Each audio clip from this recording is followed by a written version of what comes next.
whenever we draped up. Aliyah Sharif, you never gon' phase us. My girls ride. We still get this paper. My girls ride. You mad so you hate us. Every city my girls we rock. Every city my girls we rock. We rock. Every city my girls we rock. Every city my girls we rock. We rock. Every city my girls we rock. Every city my girls we rock. Every city my girls we rock. Every city my girls we rock. I ain't no Taliban, just counting bands. My girls rock. Tell a friend. Think we oppressed, try to hold our hands. Black hijab, no contraband. You the Walking Dead, I'm the Mockingjay. Won't catch it by ya, Hunger Games. All black attire, I be MIA. You be tryna bite in a simulate. You wish you could get with my style. Wish you could copy my files. Wish you weren't so indie now. Wish you could handle these trials. Wish you could run all these miles. Covered in tribal, talking that trash, you don't get the bag though. Still looking flat like my rare map pose. A giant on my back like T-FIFO. Ready, go. I got my crown on. Check. My fly on. Check. I'm serving these fools. I'm making these moves. They running all wild. They're biting my style. My girls rock. They know we hot. They know we hot. Every city my girls we rock. Every city my girls we rock. We rock. Every city my girls we rock. Every city my girls we rock. We rock. Every city my girls we rock. Every city my girls we rock. Every city my girls we rock. Every city my girls we rock. We rock. Snatched in my crown piece. Afro underneath like who is she? Aisha Curry with the pack of the recipe. They be scheming, they be blowing why they mad at me. Flat fees, your talk is real cheap. Catch me on the block like a real G. Shiesty, yeah, I know you don't like me. Likely that you turn around and bite me. So I gotta check you like Nike. You wish you could get with my psyche. Wish you could dress up just like me. Wish you could get with the flyers. Stereotyping. Wish you were covered in vibrance. Nope. I be on a higher note. You be on a tired hope. I be on a grain named Joe. Muslima on the right, you know. Ready? Ready? Uncover the draper. You never gon' phase us. We still get this paper. You mad cause we made it. You phony, you basic. My girls never chased it. We stay get that bank quick. You mad cause we made it. Oakland, Sacktown, Bay Area, back down. Detroit, NYC, Compton, Long Beach, overseas, Rolling D, Miami, every city, Kingston, ATL, Chi-Town, Jersey girls. Right.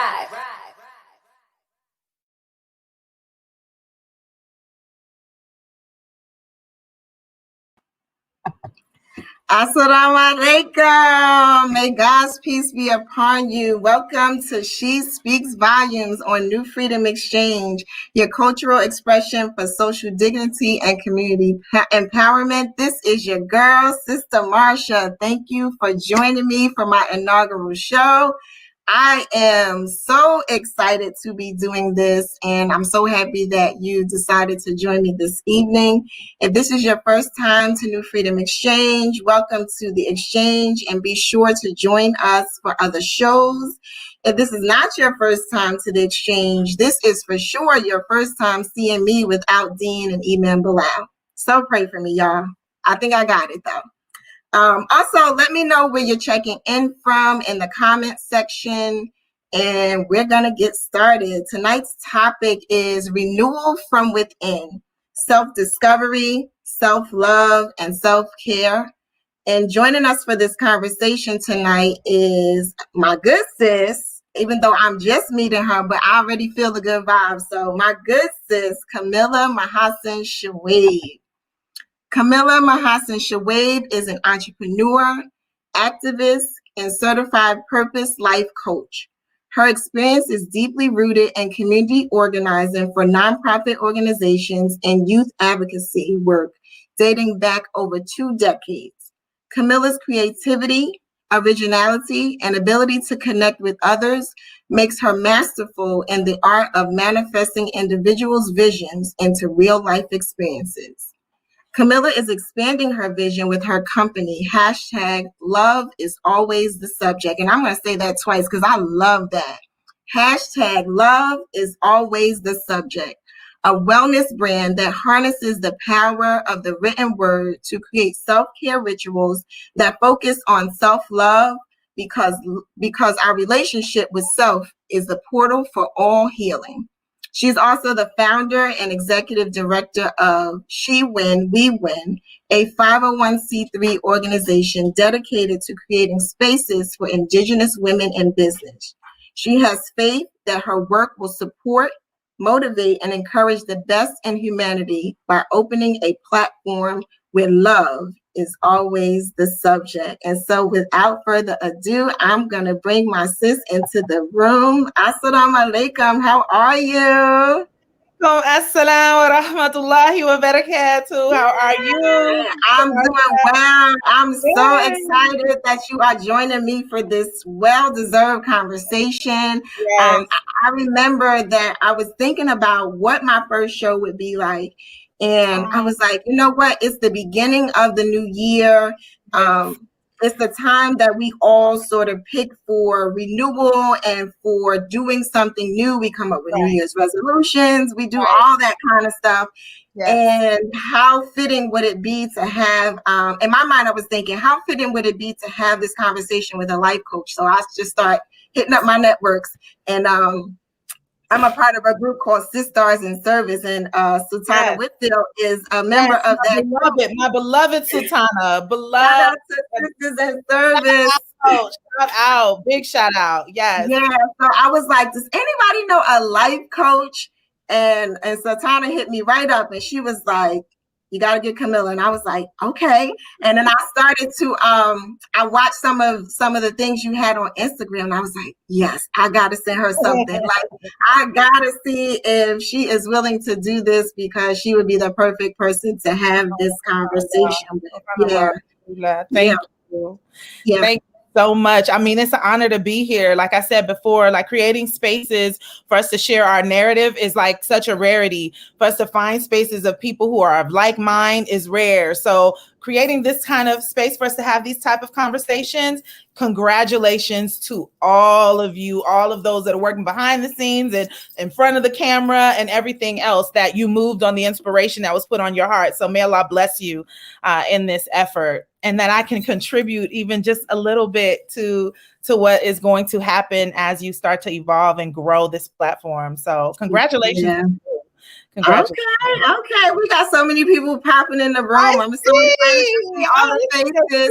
We have New York, we have Jersey, we have Imam Musa saying assalamu alaikum, walaikum assalam, Imam Musa. We got Raleigh, North Carolina. We are all over. Yeah, I did see that, North Carolina. Bilal from Philly, assalamu alaikum, brother Bilal. Sister Bina, yes. So I just wanted to take a moment to talk about even the title of my segment, She Speaks Volumes. And the reason that I chose it, and I wanted to have this conversation as I had you on the screen, because part of the inspiration for choosing that title was that as women, we not only is our voice speaking volumes, but our presence speaks volumes. Facts, yes. Yeah, our presence speaks volumes, and sometimes we have to have that check-in with ourselves to really question ourselves as to what is your presence saying? Right. Like when you walk into the room, when you walk into the space, because as a woman, you come in with that certain aura, you've got to sort of check to realize what's being spoken as you walk in the room. Right. And so that was the inspiration for She Speaks Volumes. And befitting for this show, you know, we're going to talk about that that renewal from within. So I want you to have a second to talk to us a little bit more about hashtag love is always the subject, because I first of all, I love that. I love that. But I want you to tell us a little bit more about that and sort of your journey to coming into this work. Okay. So here's the thing. Coming into this work was a submitting, right? So when we start to think about, I'm a student of Imam Muhammad. I have grown up in the community of Masjid Warthin, is the masjid that I'm at, where my father is the imam. And leadership was always something that, it was forged upon you, but sometimes it just chooses you. And the responsibility that comes along with leadership can be pretty daunting. You can be very overwhelming. And not to mention coming into leadership as, as a Black woman, as a Bilalian coming into this space as a leader, you have all of the other components against you as to like, okay, is she mad? Is she being emotional? Or is it, so there's all of these different things, these noises in our head about whether we should step forward or not. When in actuality, the very moment that we're born and brought into this world, we are leaders. We are business owners. We are leaders. Right. We are healers. We are nurturers. Like that is in the DNA of us as women, right? Mm-hmm. And until we like really acknowledge and run into that space like comfortably and own it, I think that everything around us will kind of fall apart. So what has happened when you start to talk about this idea of love is always the subject. It first came out of my trauma, right? This idea of I wanted to understand love because like I was failing at it, right? But I was failing at it from the perspective of relationships, right? I was gone through a divorce and I was just like, okay, this love thing doesn't work, but we limit it to one part of how we think about what love is, right? That love is supposed to show up by way of someone else being a part of you as a universe, right? When in actuality, your very existence is love. Like the moment you showed up, it's love, right?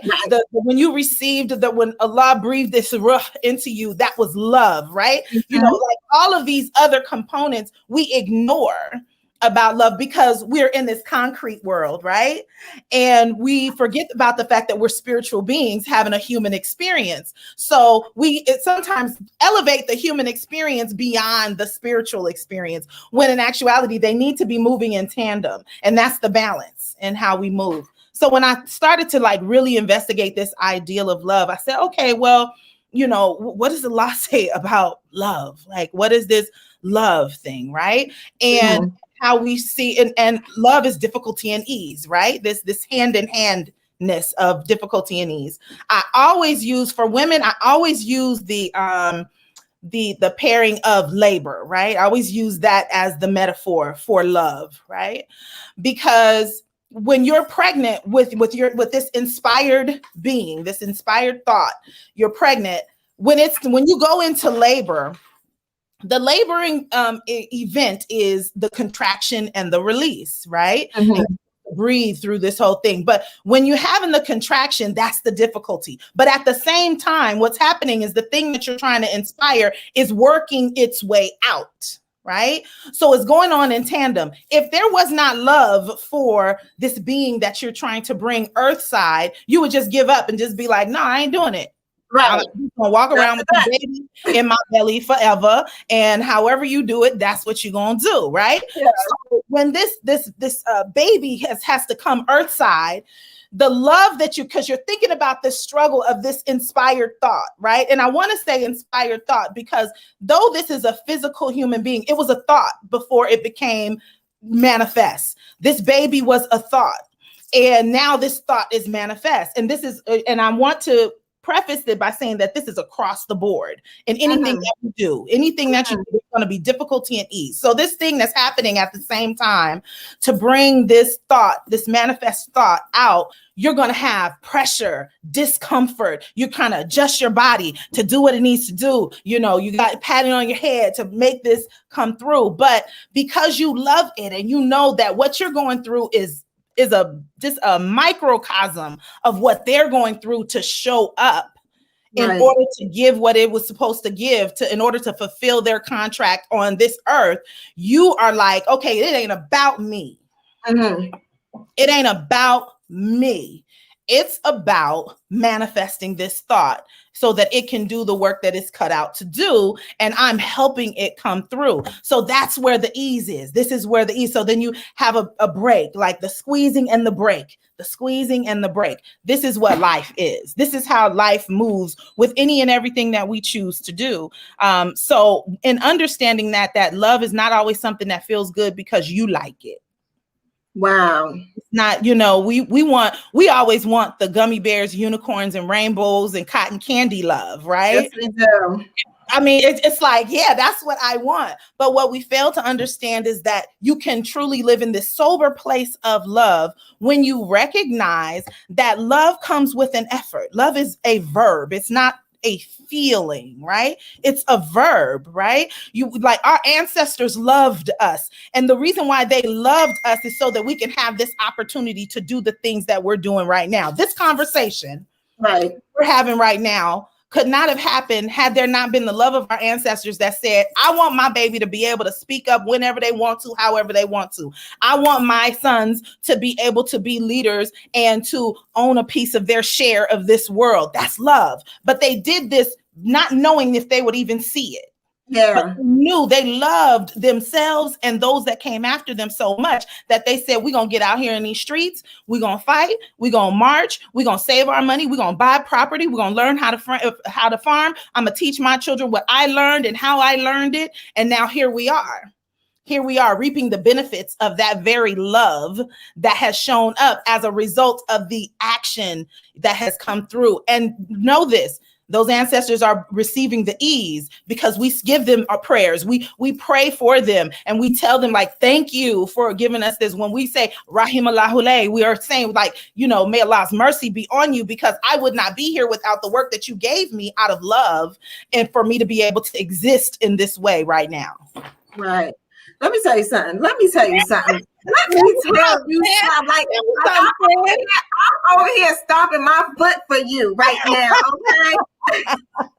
I'm like, I want to be like, preach, sis. Yes, ma'am. Thank you. No, but and that's like, I mean, you summed it up so beautifully, and I'm still stuck on the piece of the fact that we view love from this external expression of it, right? Like my connection to someone else to be able to love, when that really starts from within. So we're talking about renewing from within, but when you're referencing that love, it's from within you first, because you know, you hear people say like, you can't truly love someone else if you don't love yourself. Now you can make attempts at it, right? Yeah. And it won't be sustainable. Right. It's gonna be like this kind of failed expression of it, but it's going to maybe be your best expression at that moment. But the moment where it sort of clicks in for you that, wait, it starts with me. The love that comes through from that point begins to be like indescribable. That's right. Indescribable. And so I want to ask you, like, I want you to talk to us a little bit about like self-discovery, because I know I saw that, like, I was looking through some of your stuff on the website, and I was just like, we have to talk about self-discovery, because I feel like so many of us run away from ourselves. Say that again. Say that. Say that. Yeah. We run away from ourselves because it doesn't feel good. Right. Yeah. And this running is going to catch you. And either you can submit to the catching, or, you know, you can keep running and live a miserable life. We're in this space of, okay, we are amongst, you know, this is a Muslim community. We know we are Adam, right? You know, and this is another, you know, connection that I make, that we are Adam. And our only job, like in real time, is to remember. That's our only job. Like we really don't have no other job but to remember. But what was it that made Adam fall? Shame. Shame is why Adam fell. Adam fell. He saw the same shame, and Adam fell, right? Because you had everything prior to the shame. You had the greatness. You knew the names and the natures of all things. You know, the angels were at your disposal. They were there to be of service to you. They bowed to you, right? This is what happened before the shame. So now we're here. All of us, when we birthed here, we came here, we chose to come here. And when we chose to come here by Allah's permission, this part of this remembering, we are going on this path. That's why we say purpose. We are on this path to remember before the shame. Right. So that thing you want to do, that job that you want, that life you want to live, the only reason why you're not going for it, or the only reason why you don't think you deserve it, is because of shame. Whether the shame is survivor's remorse, whether the shame is, I don't know how I'm not attractive enough, whether the shame is I ain't got Meg Thee Stallion knees, whether the shame is I don't care, pick your shame. Right. You know what that thing is that's challenging you. And that's challenging you is what's keeping you away from remembering what you were supposed to do when you came here. Now, mind you, in the midst of this remembering, it don't belong to you. Once you remember it, it is your job to remind everybody else. Okay. It's like, okay, yeah, I know. Well, I don't care. I got mine. No. It does not stop there. It does not stop there. Save yourself and your family. This is save yourself and your family, right? These are all the rules. These is the rules that the rule book is very clear. So now you remember, right? Okay, I remember. And we asking God every single day, show us the straight way, show us the straight way, the way of those upon whom you have bestowed your grace. So the way upon those whom you have bestowed your grace, those are your ancestors, those are the prophets, the messengers. These are all of the stories of those things. It's like, show us the ones that you put grace upon. Show us those people. Remember them. Take the time out to know them. Take the time out to remember your grandmother, your great grandmother. Take the time out to remember the stories of the prophets and the messengers. Take the time out to remember Adam and know what that was. Okay, now I'm getting it. And okay, I'm following the straight path upon which those that you bestowed grace, not them that you have forsaken. I'm not interested in those. Like the ones forsaken, that's not my business. My business is the one that you show the straight path to. We say this every day, 5 times a day. Why? Why is that part so very important for us to remember this path, right? Because that path is for us to make our way back pleased and pleasing. Okay. Go. And in being pleased and pleasing, what is the common denominator in that? Happiness. Say something. Happiness. Like, we keep going so hard and so deep about like, well, my purpose is to help the homeless. Oh, okay. But are you happy? Like in you helping the homeless, are you happy when you do that? If you say my purpose is to take a rocket ship to the moon, but see, this is when you start to have this tug of war with the ego. Like I want to be the first Black person to the moon. Okay, but now in you doing that, you're not happy, but you want to be the first Black person to do it. So now you off your path. You have completely lost sight of what you are supposed to do because the happiness, the pleased, that's the happiness. Like when you do something, you feel pleased. It's like I feel happy. I feel some joy. Like okay, let me do more of that thing. Because the only question I need to know is if Allah is pleased with me. If Allah is pleased with me and I'm pleased, it's like, oh, I'm on that path. You keep treading that path. That's the only place you need to be. Well, you don't need to go no other way. Keep following that. Just hit that hot button each time. That hot button each time, right? So that is a part of, we overthink this purpose thing because we try to make it fit into, I got the decolonized coaches online here, Fahima Salahuddin. So I'm saying that this term, we have to decolonize our ideal about purpose. Okay. Like, decolonize our idea about success because we keep looking for these hot buttons, expecting validation from things outside of ourselves when that ain't my business. Like, that's not my business over there. I keep pushing the button on what makes me happy. Oh, that makes me happy. And I keep pushing that button. Is God happy with me and me being happy? Yes. Okay. Then I'm going to keep going in that direction because then I'm living a full and happy life as a result. Oh, man. Like you just know, seriously, sis, like you gave food for thought to carry us a long way. Like I said earlier, we're at the top of the year. We're trying to sort of get it right this year, so to speak, type of thing. Right. We give ourselves these markers of it's a new year and I want to do something different. And so starting from there is kind of like, well, dang, if I do that, I think I'm good. I'm good. But I do want you to also talk to us about about self-love, right? So we talked a little bit about sort of we talked about discovering yourself and taking that and being on the path of discovery by looking back and then bringing it forward. But then once we reach that level of happiness, how should we see, or how does self-love show up? What do we do to attain it? So this self-love thing, I'm trying to think, like, where do I start? Because we only have an hour. Well, we can take it as far as it goes. This thing is we rolling. This self-love thing is it's when you think about, Allah created us in excellence. Okay. Right? We're excellent, right? So this self-love, the choices that you are going to make are not going to dishonor your excellence. Okay. So the moment that you fall out of the thing that's dishonoring this excellence that God created you to be, then you must not love yourself. You couldn't possibly love yourself if you're moving in this space of trying to find this, this ideal of self-love. Who gave you the story of this is how you love yourself, right? You love yourself and it looks like this.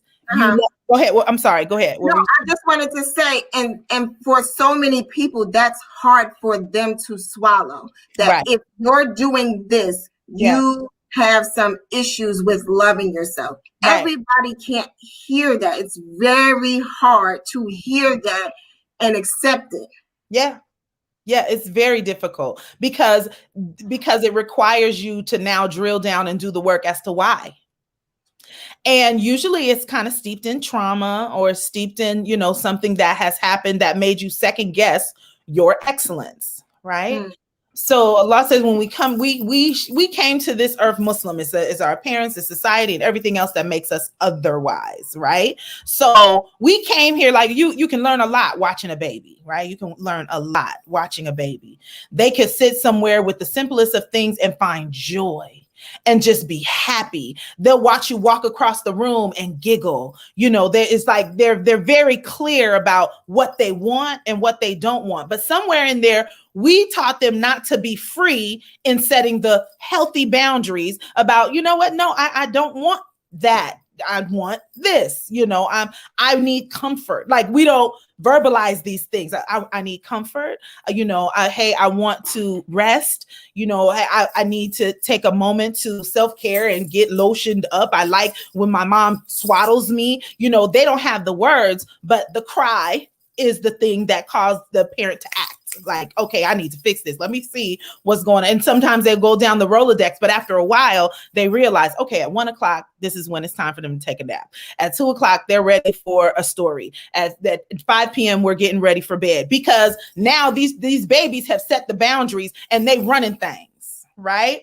When we become adults, we start to pick and choose how that happens. Okay.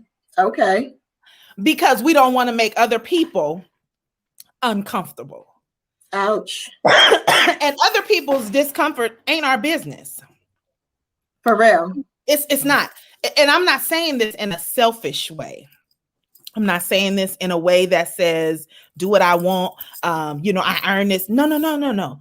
I'm talking about in a way, because remember, you're born in excellence. You're still moving to be pleased and pleasing. Like, all of those attributes are still a part of the decisions that you make.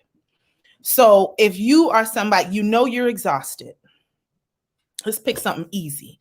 You're tired, but here comes the kids. Let's just say your children calling you and it's like, well, I want this. I want to go to so-and-so's house. Take me to the movies. But I'm tired, right? Yeah. So at that point, this is when you can decide, like, this is what I need in order to show up fully for my children. This is what I need in order to show up fully for my partner. This is what I need in order to show up fully for my job. But instead of doing that, we make the priority the paycheck. We make the priority not hurting somebody's ego. We make the priority my kids will think I'm a terrible mom because I know how I don't want to be the mom that my mom was. We make these decisions based on that. when in actuality, they'll be just fine. They'll honor you a bit more because you're clear. You know, sometimes we don't want to take the time to have these conversations because we assume our partner gets it. We assume our kids get it. Well, don't you know? And then we upset why they're not seeing you, why they're not. It's like, well, you're not verbalizing what you want. And you've always given me, when I show up, you always just give it. But then you shift it and they're like, well, what happened here? Right. You're supposed to be for me, right? All of a sudden, it's a different thing, right? So this is the change up that needs to take place in how we enter the world. And, you know, Black women have been taught over centuries to put themselves absolutely last. Yes. And we think that it's noble. We think that it's this we take this martyrdom, attitude about putting ourselves absolutely last. And then when we finally do speak up, everybody's like, oh, she's so angry. She's angry. Like, why does she always have an attitude? Why this, that, and it's like, we're only expressing the very, minimum. It's like, if you really want to know, like, we are really on the front lines of all these revolutionary marches, like right. You would not be fighting had there not been a Black woman that said, what my kids ain't gonna do, or what my man ain't gonna do, or what my mama ain't gonna do. Like, you wouldn't have these marches the way that they're showing up had we not opened our mouth. And this bag is heavy. And this bag is heavy. It's heavy. This bag can only be, and here's the other layer to this self-love thing. This bag can only be carried by you and other women. We keep trying to get men to understand this bag, right? It's the worst thing you could ever do to yourself because they're not going to get it. They're not going to understand that part of it. We were what's stolen from us through African traditions and so forth, that when women came upon their cycle, we would tuck away with other women who were of service to us. They took care of us. They let us cry. They let us have this emotional moment. We weren't working in the house. We weren't taking care of the kids. We weren't doing those things. We were honoring that this vessel is going through a shedding. And in us honoring that this vessel is going through a shedding, we're not pulling ourselves hither and thither because, the colonized idea or the patriarchal idea is that buck up. It's just a period. Wait, yes. What? Hold on. Like, what? Yes, are you serious in this? What happened at that point that made us say that? Because literally what's happened is a birth. Like, we experience birth once a month because it's just eggs that were not engaged, right? These eggs were not engaged. And because they weren't engaged, we release them, we shed them until it's time for another egg to show up. And then we shed those, right? So when you look at the fact that your moon is an actual birthing process, that thing hit a little different. Yeah, because I'm thinking about it now. Like, I didn't even think about it before. Like, child, I'm doing this every month. Menstrual cramps are they're contractions. Like, anyone who has experienced birth, the contraction is that much more intense, right? It's that much more intense. But you're not pushing out a baby now, right? What you're pushing out is the shedding, right? This is the shedding. So only other women would truly understand that discomfort, that pain, that emotion of all of that. And the emotion is grief. So, when we talk about post-menstrual, our menstrual cycle, we're grieving. We're grieving. We're not mad and we're not sad. No, we're grieving. We're grieving the shedding. And so we have to create space for the grieving to happen. So this self-love, I have to be able to, when I see you and what you're doing here, I should be able to see myself in you, right? Right. And so now I have a better understanding and appreciation of myself because I'm like, oh, Sister Marsha did it. So if Sister Marsha did it, oh, I can do it. Or I see another woman and she became a millionaire. I'm like, she did that. I can do that too. We become mirrors for each other. We have been taught to seek men as our mirrors, which is the wrong step that we should have ever done. We got to stop doing that, because men are like, well, okay, then I want you to dress like this, wear a bra like this, wear shoes like this. I like this color, this, that, do this, do that. And we are running ourselves crazy trying to be this idea that men said you need to be this in order to be a woman, when in actuality, I need to be looking at a mirror of another woman that helps me to understand my femininity and how I show up authentically and how I show up fully. That is really where the juice of it is, because the best woman that any man could ever have is a woman who is fully self-actualized as a woman, that was not tailor-made by him. That's a sociopath. We're not interested in sociopaths. We're not interested in men who are looking to create a bride of Frankenstein. We're not interested in him. But we keep running to the one with the bride of Frankenstein because we want pick me. Yes. Give me a rose. At the end of the dinner, give me a rose. And it's like, you are doing yourself a disservice, boo-boo. You're losing a whole bunch of time, because the real answer as to who you are is in the reflection of the other women that you surround yourself with. And if you surround yourself with women who have a jacked up mirror, then you're going to walk around jacked up and cracked and toe up. But when you decide to open yourself and say, I was born of excellence, let me find excellent women to be around. Excellent women who will show me who I am and how I should show up and engage the world, and then find my authentic voice and seasoning in that. That is where the self-love actualized will show up. Kamilah? Yes, beloved. You just served up like a whole bunch of love, my sister. Okay. I mean, man, I don't even know what to say right now. I'm going to jump into my station identification. You are tuning in to She Speaks Volumes with your girl, Sister Marsha, on New Freedom Exchange, your cultural expression for social dignity and community empowerment.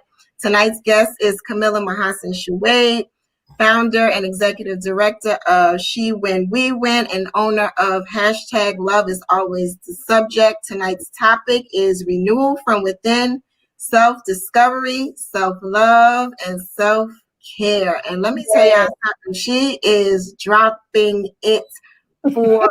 Like, with this, sis, seriously, like, if you're serious about doing your work, then this information that we're receiving this evening should take us through this year just smoothly. And when you turn around and look in that mirror, which is us reflecting on each other, you should see some magnificent things coming to fruition. Okay? Bars, Marsha, I hear you, girl. You better bars. That's right. I know that's right.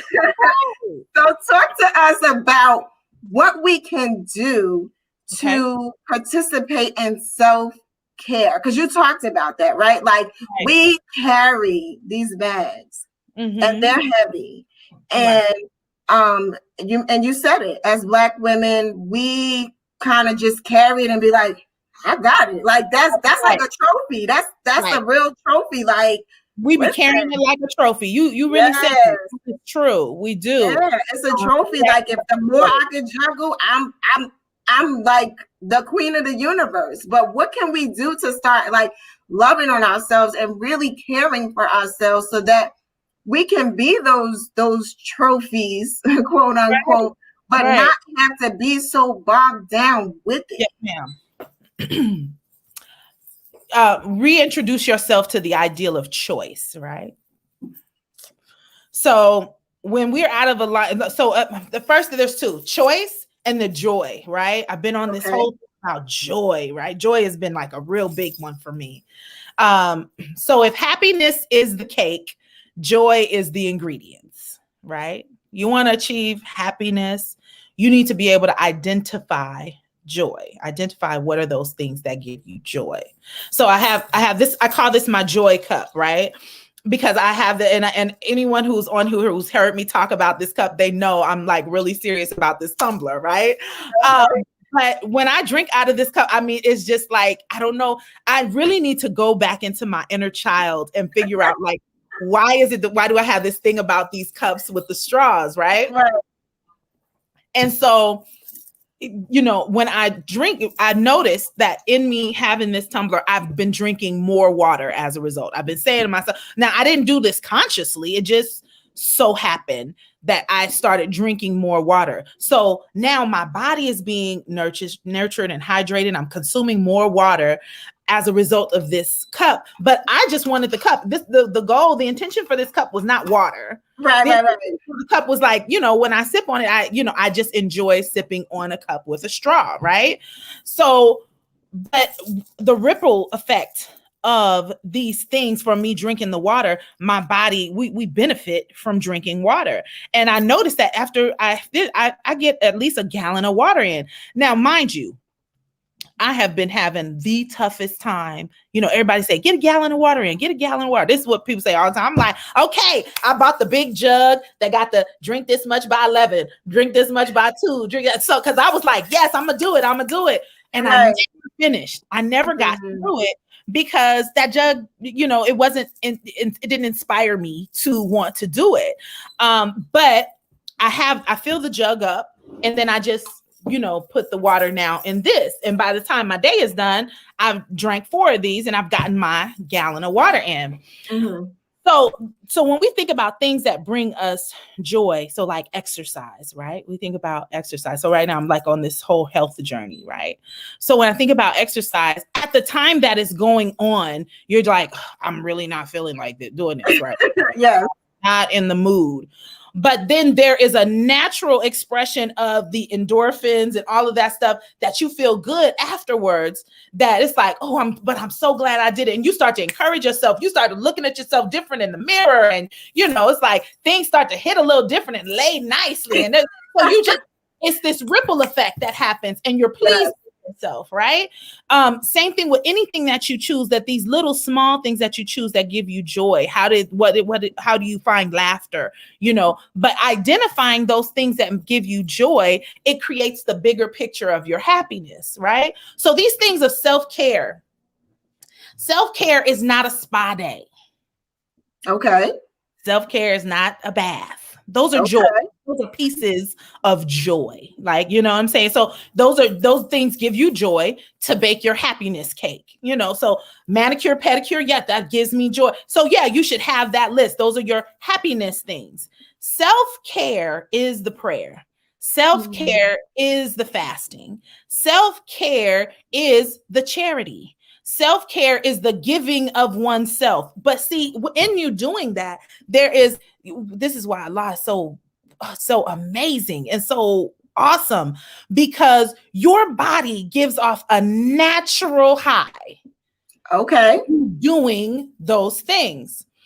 So you take care of yourself by being open and available for the world, right? I take care of myself when I purify my money by giving in zakat. Like I'm taking care of that money. Like I got to take care of this money. It's like taking care of a lawn, right? Your grass.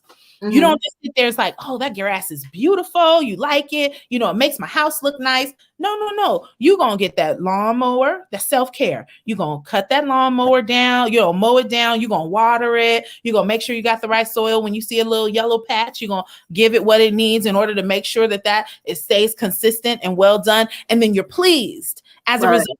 Self-care, right? Self-care is therapy. Self-care is journaling. You know, those self-care. These other things, these little artificial little pieces of things are joy. Just call them what it is. I get joy when I sit and, you know, watch a movie and eat popcorn. That's joy. That's not self-care.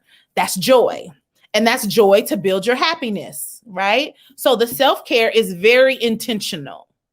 It's very intentional. The self-care is taking the class to understand these parts of, well, why do I think this way? How do I better my skill in order to pursue my purpose? That's self-care, because you're maintaining this vessel to do the work that's necessary to return pleased and pleasing. So I'm taking care of all parts of this vessel, mentally, physically, and spiritually. That is the self-care. These other things, that's joy. Manicure, pedicure, joy. It's joy. Exercise is self-care. This vessel needs to be prepared. If the revolution pop off, I want to be ready. Self-care is learning, getting gun education. Self-care is farming and learning how to farm. Those are self-care. Now, just getting a massage and doing those things. Yeah, you can. It's on the thin line of the self-care, but that's joy. That's joy. And so when I do this, now I can show up fully in order to do the work necessary to return pleased and pleasing. But self-care has to be very intentional. Wow. So pick the thing. Let me ask you. So when you think about, I'm assuming that you're quite clear what your purpose is. What pleases you and what makes you pleasing. What is that thing? So for me, it's service. Service. Okay. Service in what way? It can be, it's to serve the community so that whether it's with women and just becoming your best self, and it doesn't necessarily have to be women, people becoming their better selves. Okay. The community healing the broken pieces of us so that we show up in the world in a better light. Okay. Yeah, I would say that's sort of the overarching of it. I can get into particulars. Feel pleased in doing that. Absolutely. You feel happy in doing those things. You're pleased in making that choice as this is what I am going to do. It's what I was created to do. Okay. Yes. So what do you need in order to ensure that is all you do? What do you need? Wow, sis. I need to, and don't be shy. This ain't don't be shy.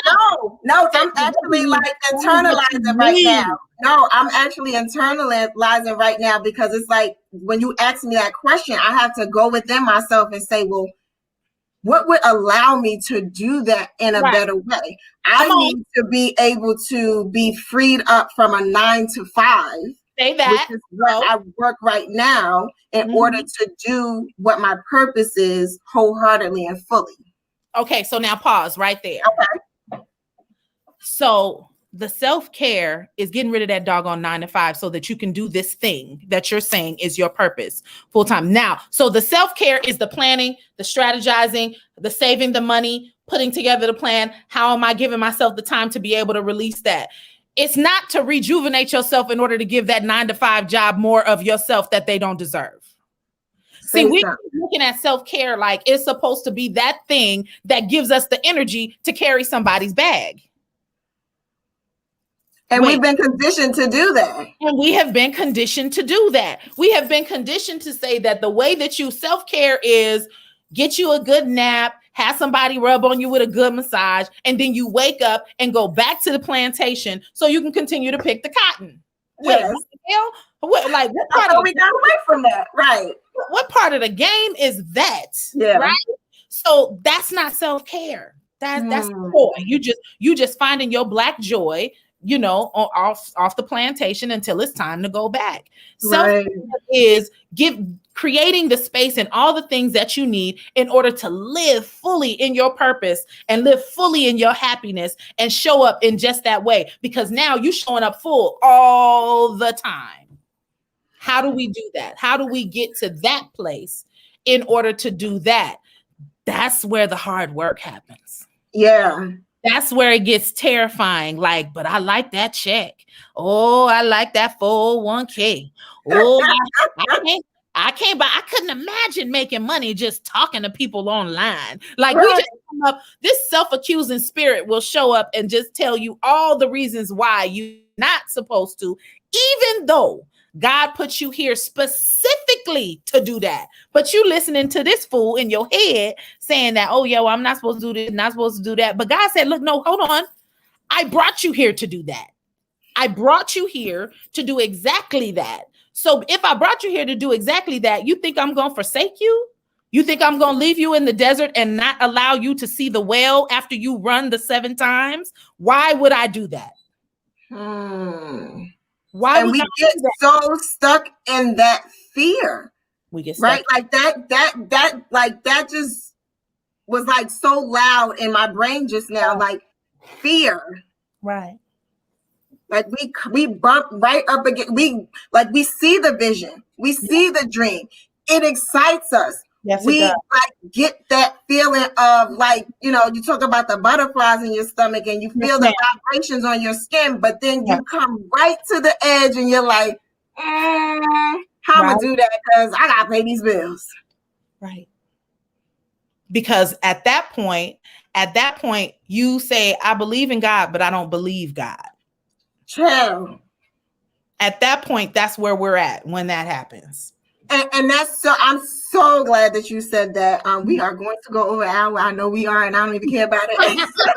But I am so glad that you said that, because we have this notion that I believe in God, and we say that so like repetitively and with this sort of like robotic sense to it, right? Like you were just taught to say that. You were taught to say that you believe in God, because if you don't say that you believe in God, then there's something wrong with you, right? Yeah, what's wrong with you, right? Like, like what kind of person are you? You know what I mean? But we don't even think about what believing in God really is, because for me, I believe that if you saw that vision, it's for you to bring to life.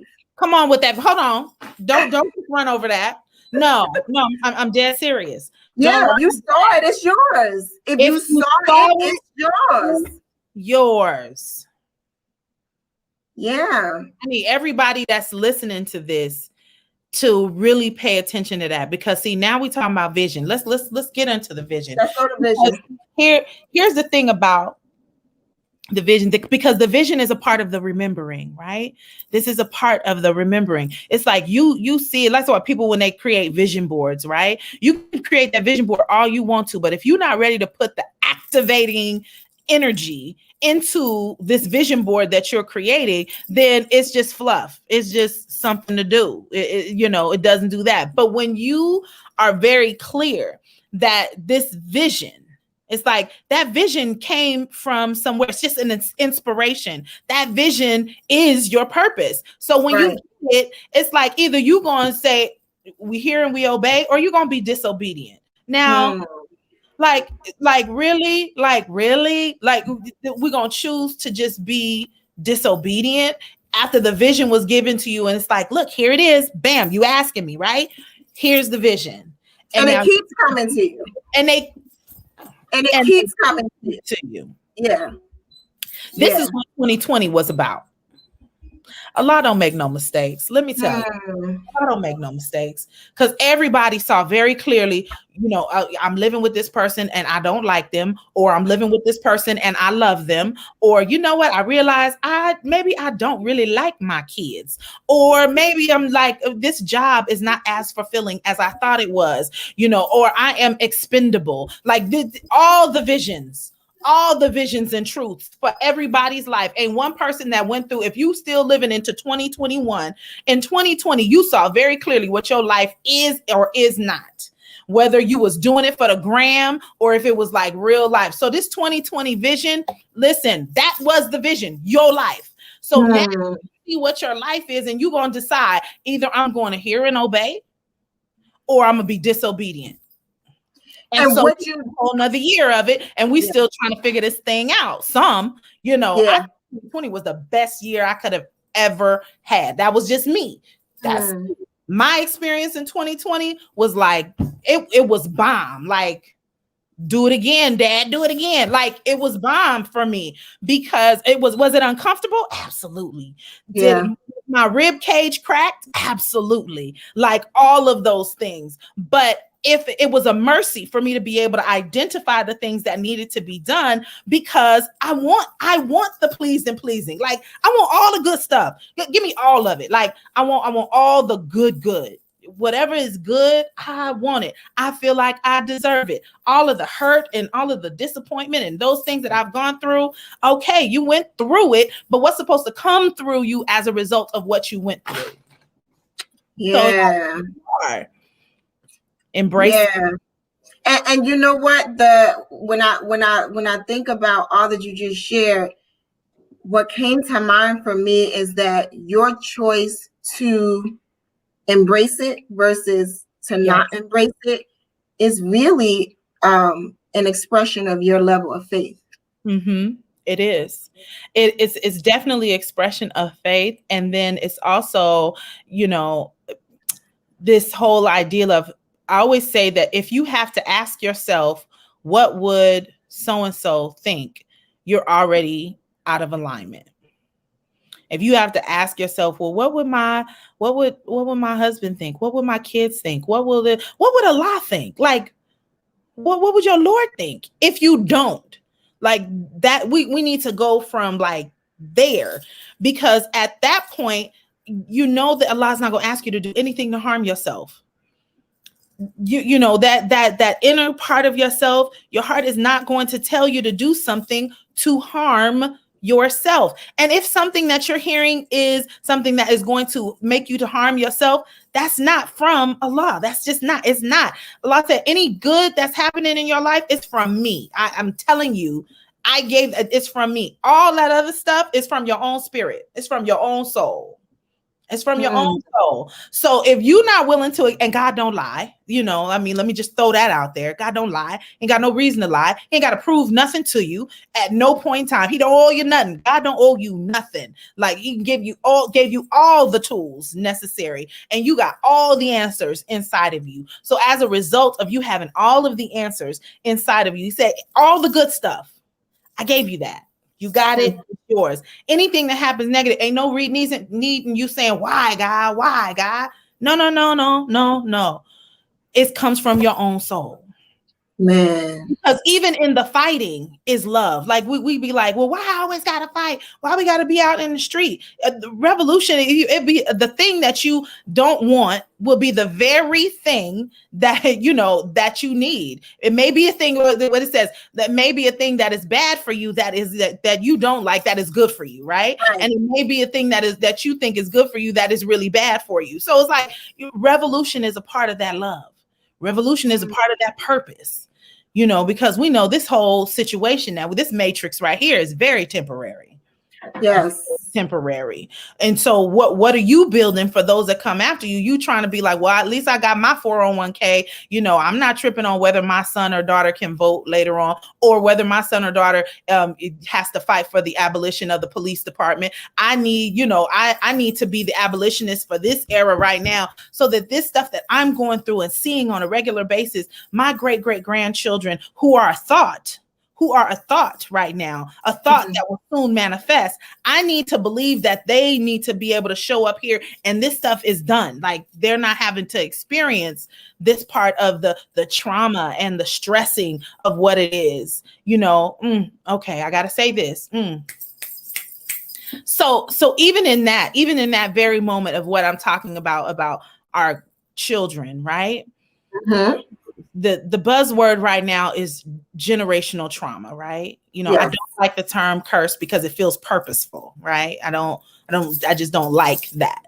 So, these generational traumas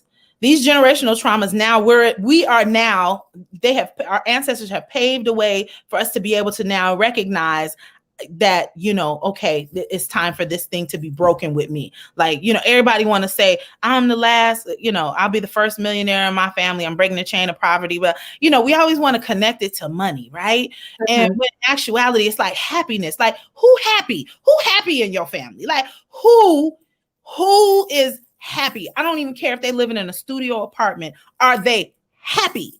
Right. Money is easy. Money is not as hard as people try to play it out to be. They give it so much doggone weight. But that's a happy? Okay, now we talking about something completely different. So who breaking the chain of unhappiness and depression in our family?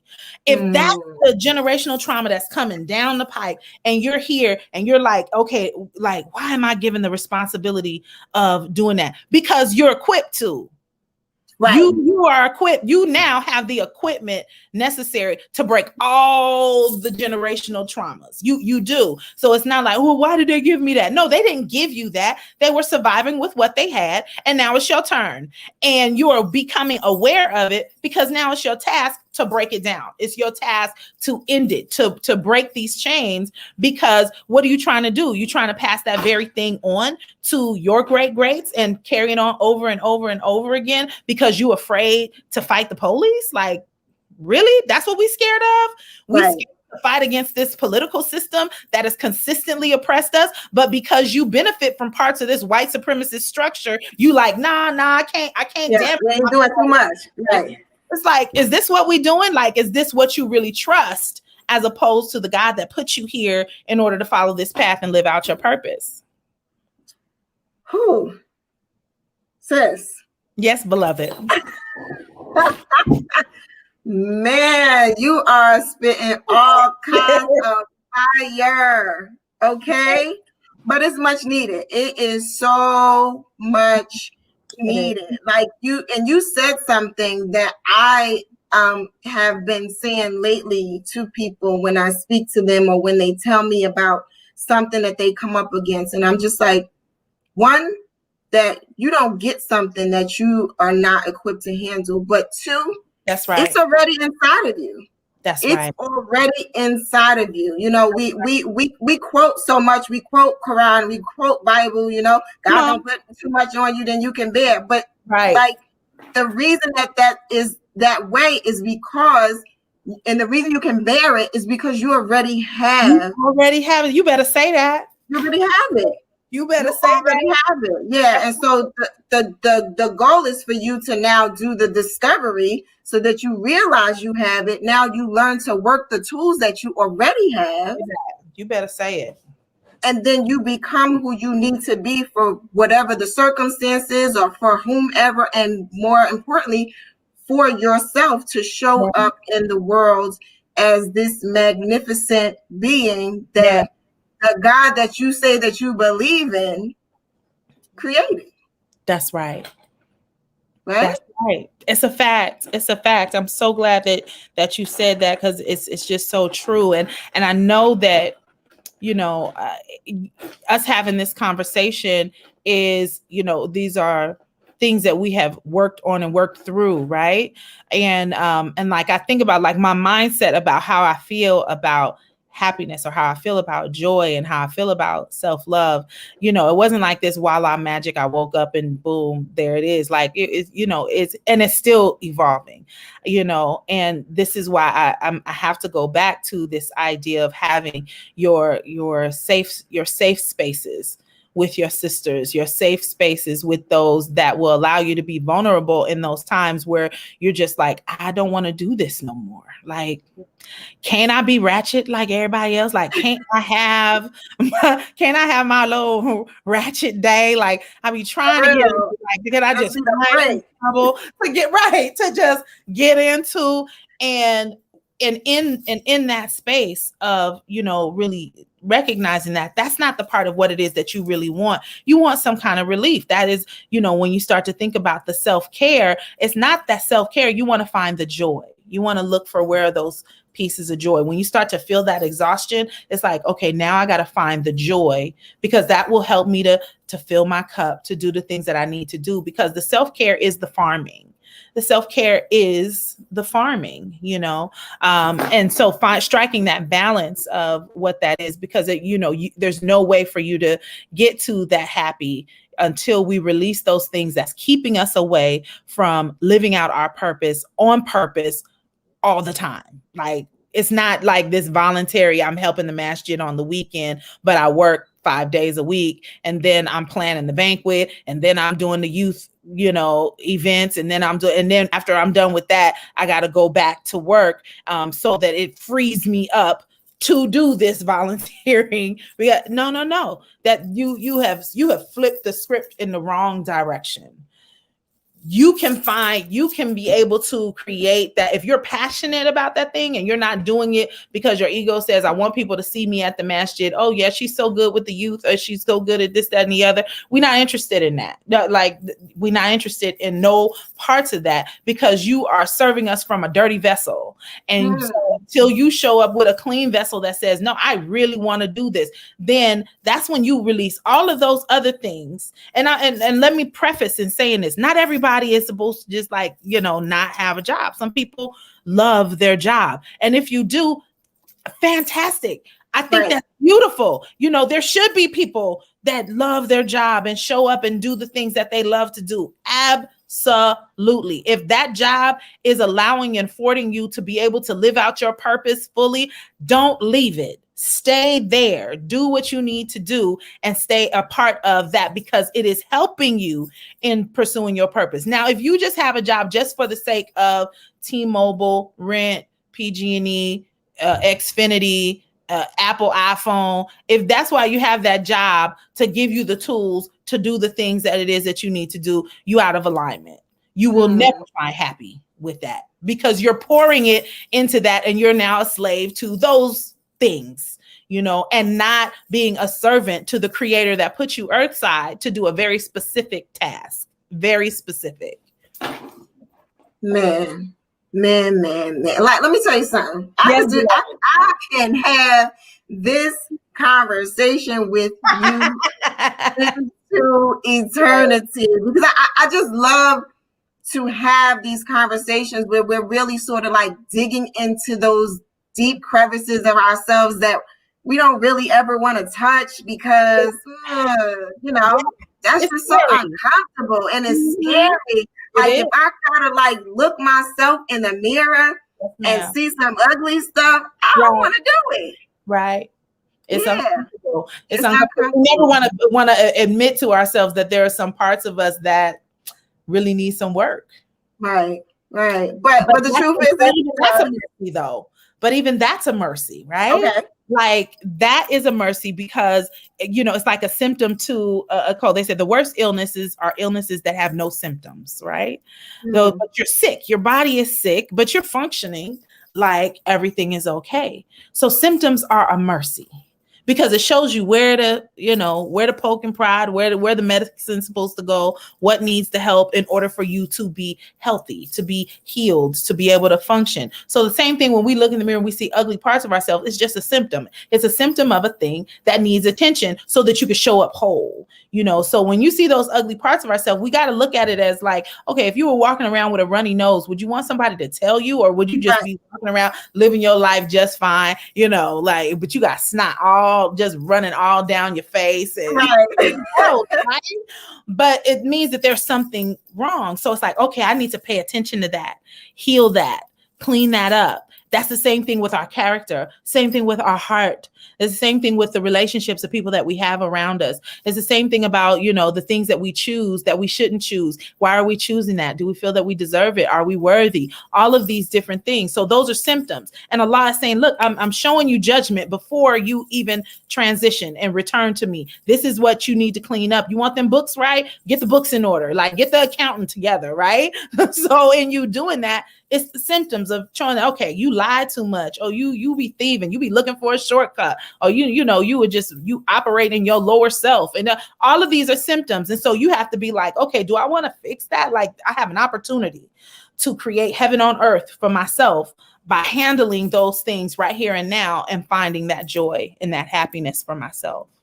Man. Oh man. Like sis, I love you. I love you. I love you. Like this conversation is much needed, and I am so happy that you agreed to have the conversation with me.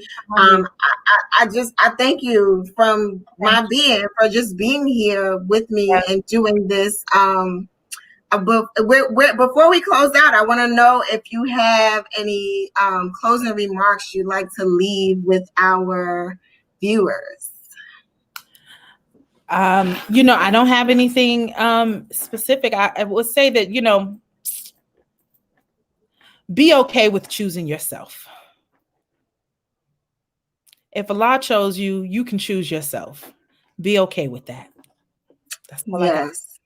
No, that's powerful. That is very, very powerful. Be okay with choosing yourself. And you mentioned that a little earlier, that choice is sort of this thing that you are focused on now. You know, be okay with choosing yourself. It's okay. You know, it's absolutely okay. I'm going to give us a few announcements, and then we are going to close out. Actually, before I close out, because I want to touch on, I'm not going to close out just yet. I want to give you just a few minutes just to touch on, because we didn't get to talk about She Win, We Win. So I want you to just tell us a little bit about that, and I want you to talk about this artistry, because I got a surprise for you at the end. Oh, okay. So She Win, We Win is something that came out of when I started my business. Love is always the subject. I was moving in this space of why it wasn't doing what I wanted it to do. I had in my head and my vision for what Love is always the subject was. I was like, oh, it's the moment I hit the scene, it's going to be pop, pop, pop, right? So it didn't do that when we first started, right? And so I studied something. My dad taught me about something called the Moses method, right? That, you know, when you look at the story of Moses was at the well, and he was just at his very lowest, like a lot, whatever good you have for me, just, you know, whatever good, like I'm open to receive whatever good you have. And these women came to water their animal. And even though he was depressed and out of it and just, you know, no job, no money, no nothing, they needed help. And he showed up and still gave them help. He didn't stay in his place of being in this depressive state as to why he wasn't getting the things that he wanted. He still showed up and offered the help to them. And in him offering the help to them, you know, I encourage you guys to read the whole story. But when she came back to him and she wanted to introduce him to her father, and as a result, he got a job, he got a wife, he got a new life. You know, it's like all these things opened up for him, right? So this Moses method is what I decided to incorporate in everything that I do. I said, okay, this is the recipe, right? This is a recipe. You want a thing, be the vessel to provide it for them. You know, if you want to learn, then teach. If you want this, then that, right? So I was like, okay, these all of these different quotes were making sense to me. So I started on my own page just shouting out Black women in business, because it's not easy to be a small business entrepreneur. And then, you know, it's like you have these self-doubts. You don't know if you're going to make it. So I started out just doing that on my page every Saturday, just reposting businesses and shouting them out, saying, you know, this is Spotlight, She Win, We Win Spotlight Saturday. And I did that for a period of time, and it just kind of just took off. And then so Spirit said, like, ma'am, you need to extend this whole idea.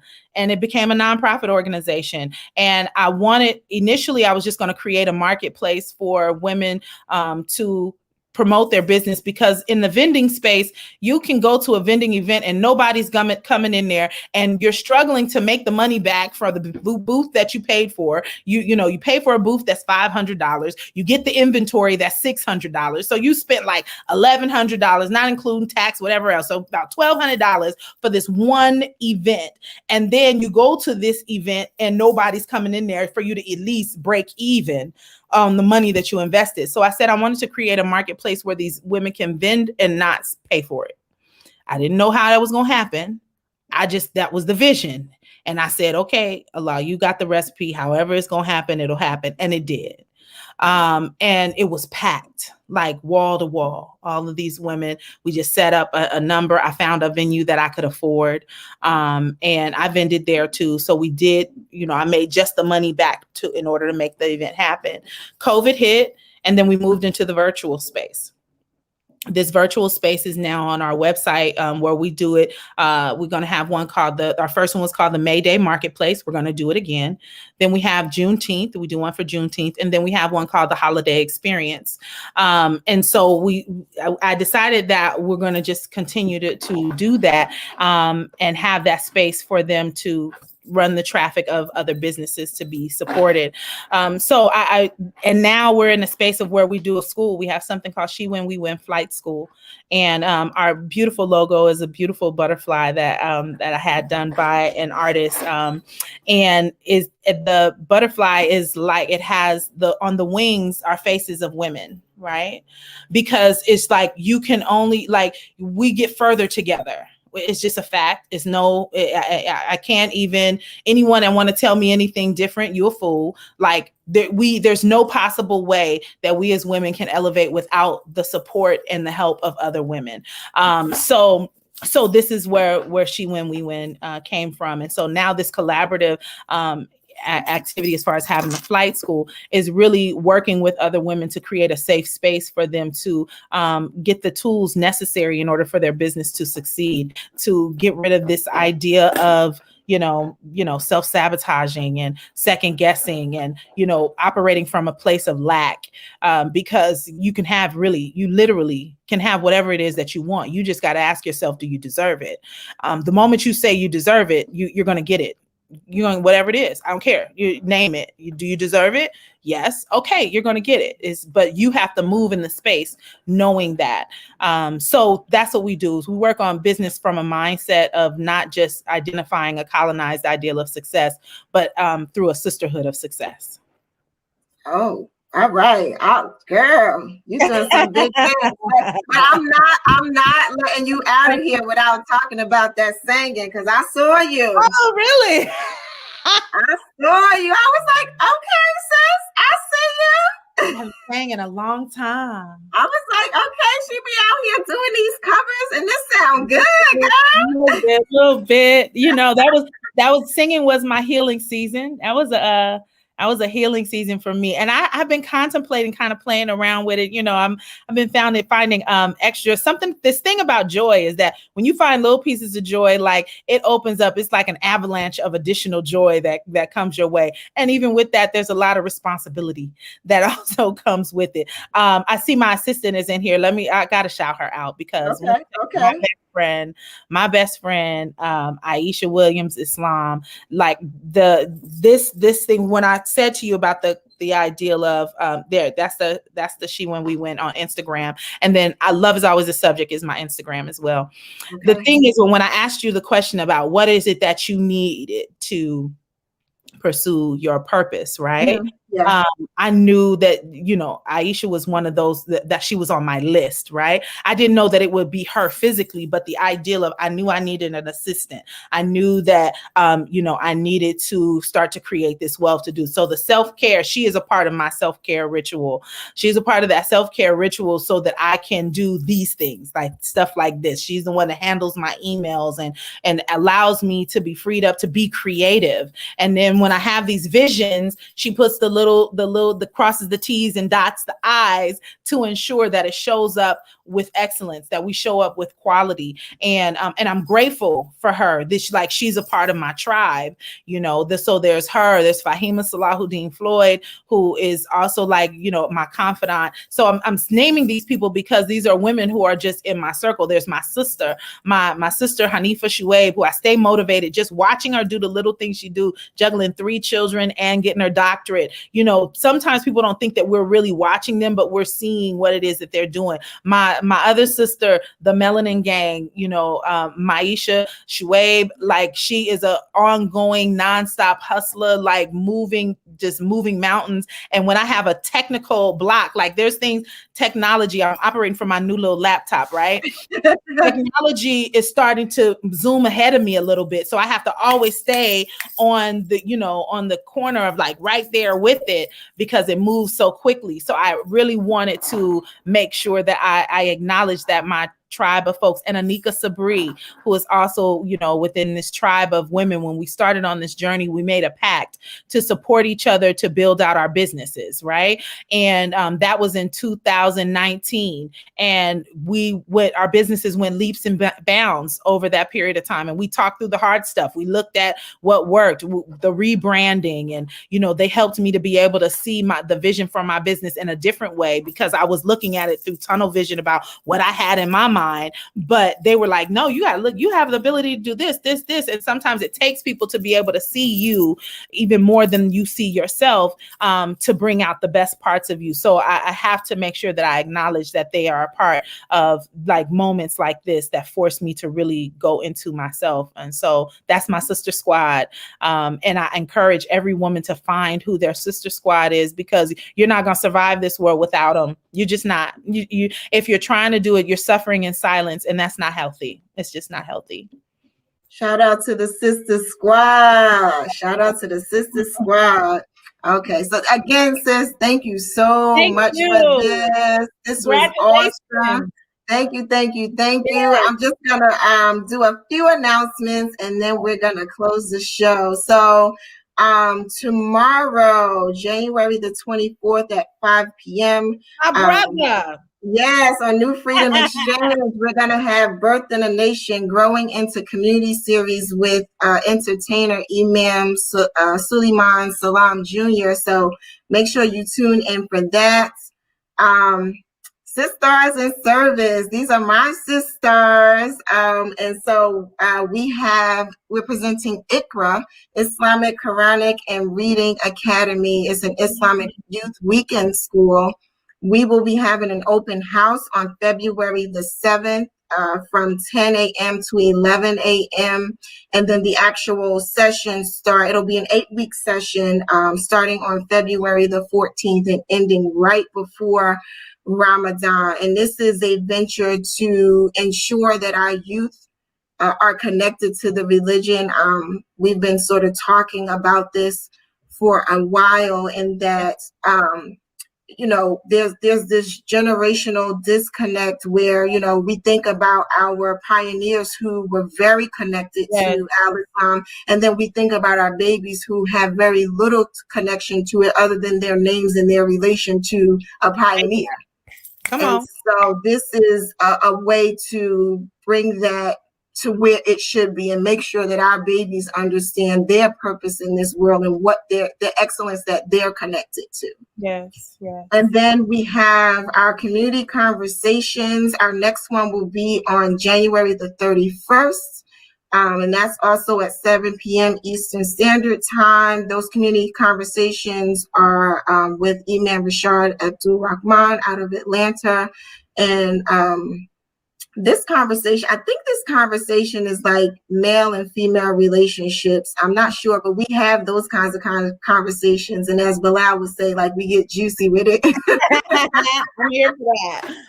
but we have those conversations that, that the community has sort of been shying away from. And we do it intentionally so that we can make some progress and not just run away from what is obvious. Yeah. So with that said, again, thank you so very, very much for being with me this evening. Thank you for everyone who joined us on She Speaks Volumes. We hope that you join us for the next one. This is going to happen every fourth Saturday of the month at 7 p.m. Inshallah, God willing. And so with that being said, thank you. Assalamu alaikum. Peace.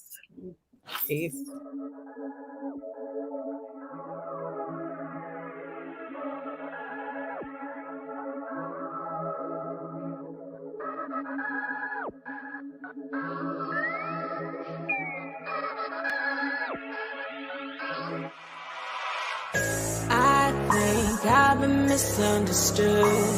You seem to think that I don't have control over me.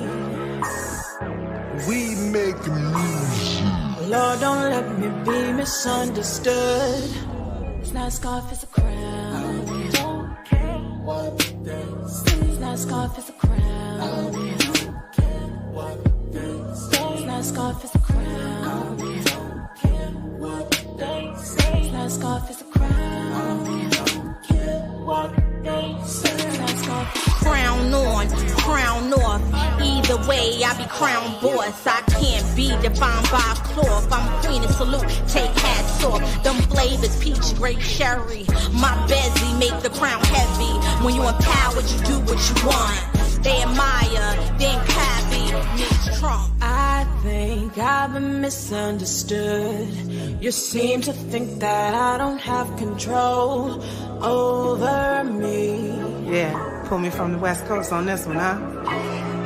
Lord, don't let me be misunderstood. Let's go. And my scar's been a crown, Cali original. Most empowering way to mind express me. Not to separate or subjugate me. My creator gave this gift out of love for me. Now we've been doing this in a bun or a twist, rocking African prints, throw a flower in it. Black girls been down, rocking afros' crown, but it's gay lace, key mar, hashtag rap stars crown.